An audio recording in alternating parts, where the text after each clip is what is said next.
Este, como les decía, es el último práctico, o sea que ya han recorrido 6 prácticos de microbiología general.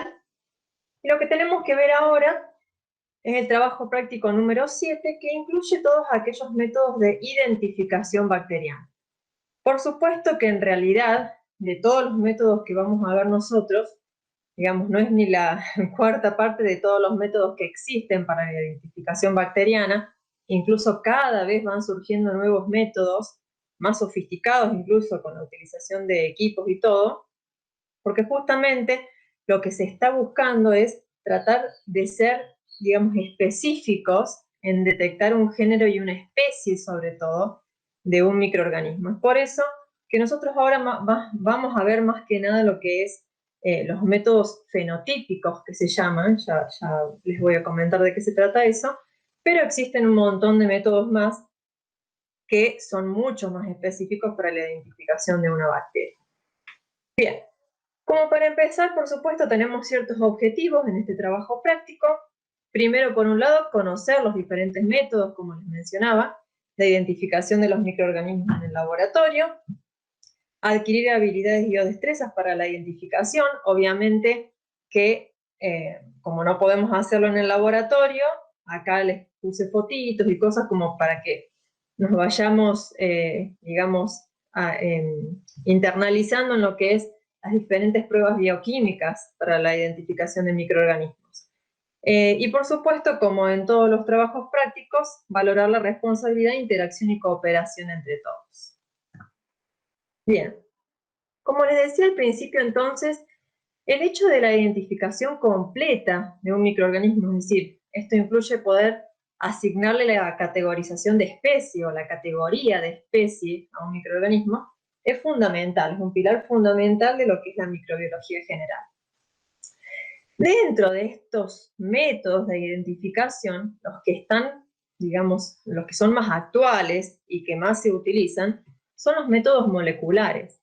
Lo que ocurre con estos métodos, a pesar de que son más específicos y más efectivos en asignarle la especie a un microorganismo, tienen, digamos, la limitación que, por un lado, son muy costosos, o sea que en realidad existen como centros de referencia para la identificación molecular de una especie y no cualquier laboratorio lo puede poner en práctica, pero además también se necesita que el analista o el microbiólogo tenga una especialización importante para poder justamente aplicar estos métodos moleculares. Muchos de estos métodos moleculares ustedes ya los vieron en el teórico, ¿sí? La PCR, seguramente ya han visto, es más, no sé si en el último parcial ya entró el tema de la PCR o va a entrar ahora, pero nosotros acá voy a hablar mínimamente de lo que son los métodos moleculares porque ya lo vieron. Nos vamos a centrar más que nada, como les dije antes, en los métodos fenotípicos. Y por supuesto, digamos, a la hora de que un microbiólogo tenga que elegir o seleccionar un método para la identificación, es necesario sí o sí compararlo con otros métodos que ya existan. ¿Sí? Eso es, digamos, ensayos comparativos se realizan, para ver justamente de que el nuevo método sea seguro, por un lado, se conozcan cuáles son las limitaciones y sea reproducible, es decir, que yo tenga diferentes muestras o diferentes analistas y yo pueda en todos identificar el mismo microorganismo. Bien, entonces existen, como les decía, diferentes métodos para abordar la identificación bacteriana. Los métodos que vamos a ver hoy, que son métodos fenotípicos, también conocidos como métodos tradicionales, y estos métodos siempre van de la mano de las pruebas serológicas. Las pruebas serológicas, como la palabra lo dice, son todas aquellas pruebas en donde se utiliza lo que se conoce como antisuero, que es un conjunto de anticuerpos que reaccionan con determinados antígenos que tienen los microorganismos. Entonces, como que estos métodos juntos, tanto la identificación fenotípica sumado a las pruebas serológicas, hacen como un método mucho más efectivo que los dos por separado. Después están estos métodos moleculares, que por supuesto son uno de los más efectivos que existen, pero muy costosos, como les comentaba, y los métodos basados en la proteómica, ¿sí? Que ya vamos a ver un poquito, pero también ustedes vieron bastante en el teórico. Bien, entonces, les decía que vamos a ver los métodos fenotípicos. ¿Y en qué se basan? Recuerden, digamos, cuando hablamos de fenotipo, ¿de qué estamos hablando? De todas aquellas características que son visibles, en este caso en un microorganismo, que tiene que ver con esa conjunción de lo que es el genotipo y el ambiente donde está ese microorganismo. En definitiva, lo que nosotros evaluamos o identificamos por los métodos fenotípicos son, por ejemplo, las distintas morfologías que ustedes ya vieron en el teórico, qué sé yo, si los microorganismos son cocos, bacilos, espirilos, o sea, todos estos son técnicas de identificación fenotípica. Después, al aplicar tinciones diferenciales, podemos ver, por ejemplo, con la tinción de Gram, qué tipo de pared tienen, si son gram positivas, si son gram negativas. Después vamos a ver hoy, por ejemplo, pruebas bioquímicas que ponen de manifiesto determinadas características metabólicas. O sea, nos permiten saber si un microorganismo tiene metabolismo quimio-órgano heterótrofo, quimio-órgano autótrofo, ¿sí? Entonces, gracias a todo, bueno, y por supuesto también, como les dije, las pruebas serológicas que siempre están como ayudando a hacer más efectivo todo el análisis. Siempre, digamos, más allá de que los métodos moleculares, como les dije, son muy actuales y son muy efectivos, el cultivo, como el que ustedes han visto a lo largo de todos estos prácticos, los medios de cultivo, siguen siendo como los métodos diagnósticos que más se utilizan, porque realmente son técnicas bastante baratas, digamos, y que no se requiere tanta especialización para ponerlos en práctica. Y hay tanta variedad de medios de cultivo y tantas sustancias implicadas que yo puedo identificar, quizás no específicamente, pero sí con gran probabilidad, cuál es la especie de cierto microorganismo. Por eso se utiliza mucho. Como ahí lo dicen las féminas, voy a poner el puntero. Uy, perdón.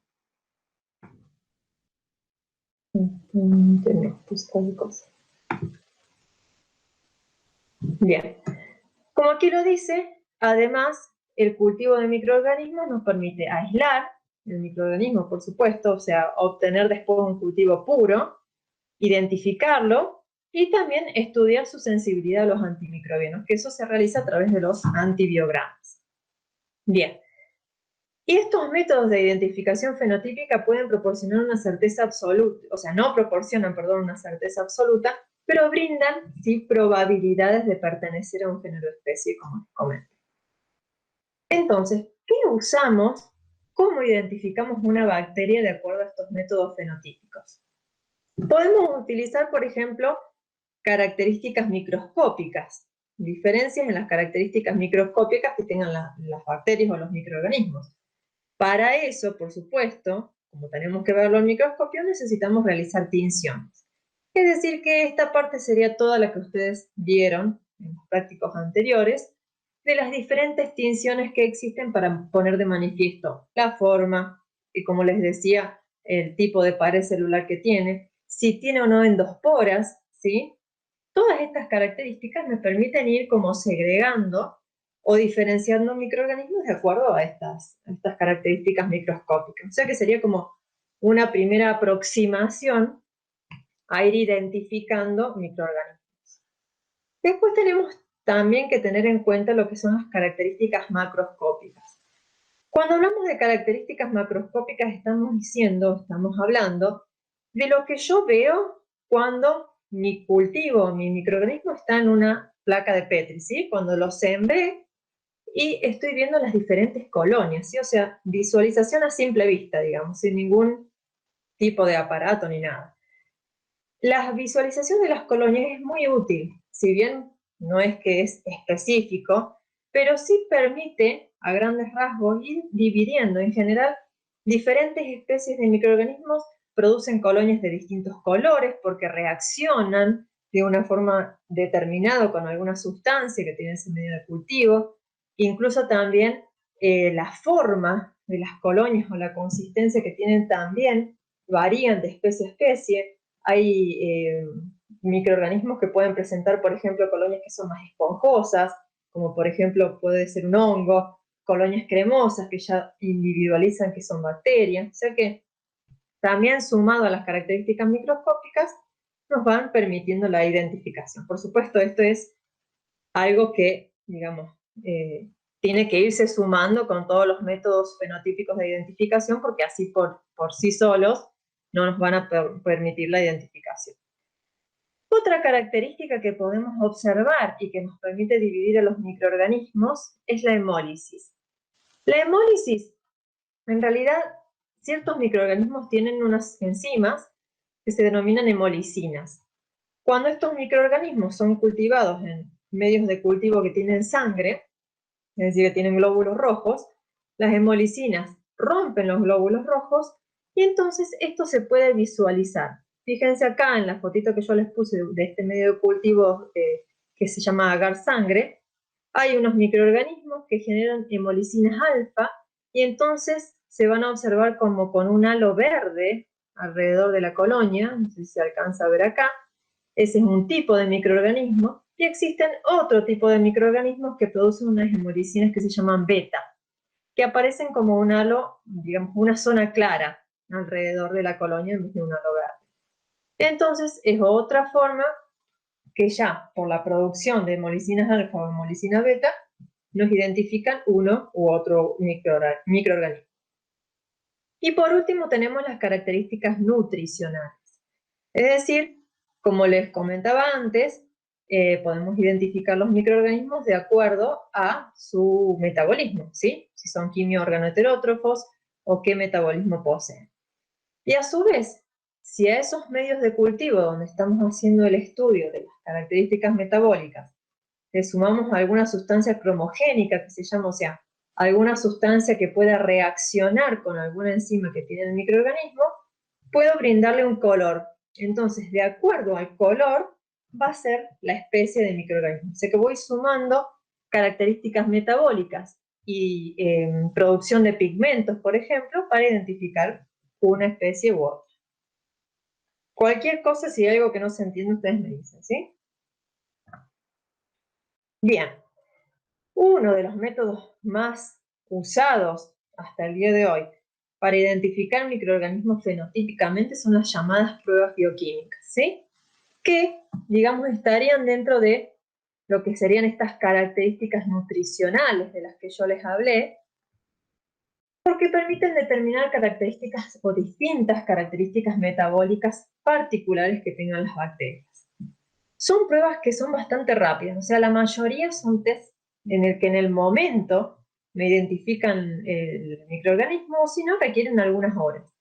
Y ya en otros casos sí necesitamos alguna incubación, ya sea por 18 o hasta 2 días de incubación antes de poder indicar cuál es la especie de ese microorganismo. Por supuesto, es muy importante aclararles que existen muchísimos tipos de pruebas bioquímicas, algunas las vamos a ver hoy, pero que con una sola prueba bioquímica yo no puedo identificar una especie, ¿sí? Hay que hacer varias pruebas bioquímicas y la positividad de esas pruebas bioquímicas cada vez más van a permitir especificar o van a hacer efectiva la identificación de una especie, pero una sola prueba bioquímica no me asegura la especie de ese microorganismo, digamos. Ahora cuando veamos algunos ejemplitos se van a dar cuenta.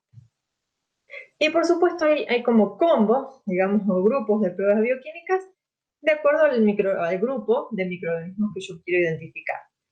Hay pruebas, por ejemplo, que permiten la identificación de bacterias lácticas, otras de levaduras, otras de enterobacterias, que son las que hoy vamos a ver, ¿sí? Las que hoy vamos a ver entonces son todas pruebas que permiten la identificación de este grupo de enterobacterias en general que ustedes también vieron en el teórico. Bien, la primera de todas es la prueba de la oxidasa. En realidad, por supuesto, como el nombre lo dice, es una prueba que me permite determinar la oxidasa. La oxidasa o citocromoxidasa son justamente moléculas, digamos, sustancias que se encuentran en la cadena respiratoria. ¿Sí? Recuerden cómo, digamos, cuáles eran los distintos pasos en la respiración aeróbica, en donde al final tenemos la cadena respiratoria con los distintos complejos. Uno de ellos era la citocromo oxidasa. Bien, entonces esta prueba de la oxidasa permite poner de manifiesto aquellos microorganismos que son aerobios facultativos, o sea que tienen esta enzima citocromo oxidasa. Lo que se hace en esta prueba es utilizar un colorante, que acá está el nombrecito, que se llama dimetilparafenilendiamina. Este colorante, en este caso, recuerden, digamos, esa parte de la cadena respiratoria en donde el aceptor final de electrones es el oxígeno.